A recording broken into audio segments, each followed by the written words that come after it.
Plus de 700 nouveaux militaires FARDC ont été présentés au gouverneur militaire de l'Ituri ce mardi 10 janvier au centre de formation de Rwampara, à quelques kilomètres de Bunia. Cette nouvelle unité spéciale, à la taille d'un bataillon, est venue fraîchement de la formation au centre de Lukusa de la Tchopo. Le gouverneur militaire a assisté à la démonstration de tactiques militaires et techniques de combat développées par ces éléments avant leur déploiement sur terrain. Reportage de Marcus Jean-Loïc. Bataillon Tigre, c'est le nom de la nouvelle unité militaire qui vient de clôturer leur formation au centre de Lukusa de la Tchopo. Plus de 700, ces éléments sont désormais disponibles à rejoindre le front dans la traque des groupes négatifs actifs dans la province de l'Ituri sous état de siège. Ils ont démontré de quoi ils sont capables devant le gouverneur militaire et le membre du comité provincial de sécurité au centre de formation de Rwampara à quelques kilomètres de Bunia, où de nouvelles tactiques et techniques de combat ont été dévoilées.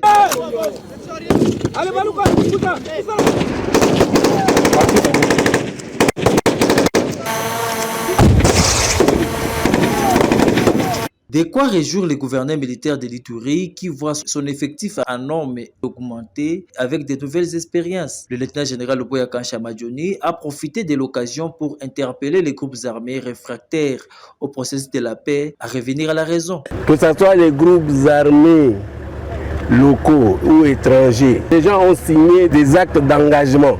Et donc, ils doivent respecter ces actes d'engagement-là. Si vous ne respectez pas les actes d'engagement, bon, on va vous engager, nous allons vous neutraliser. Hier à Drodro ou avant-hier à Drodro, vous avez vu que ceux-là qui sont venus, qui n'ont pas respecté les actes d'engagement, mais on les a traités comme tels. Et nous avons perdu des civils pour rien parce que les gens veulent jouer à la provocation. Tantôt c'est elle qui provoque ici, tantôt c'est l'autre qui provoque là-bas. Mais à quoi ça sert ce jeu-là? Non, abstenons-nous. Il faut avoir l'amour pour notre province. Je le répète encore, il faut avoir l'amour pour notre province et l'amour pour la population. Ça ne sert à rien de jouer au Rambo ici, parce qu'à la fin, ce sont les civils qui tombent sur le champ. Parce que les militaires, vous le savez bien, ils savent comment se protéger. La paix et la sécurité de la population sont les devoirs sacrés des éléments des forces de l'ordre et de sécurité.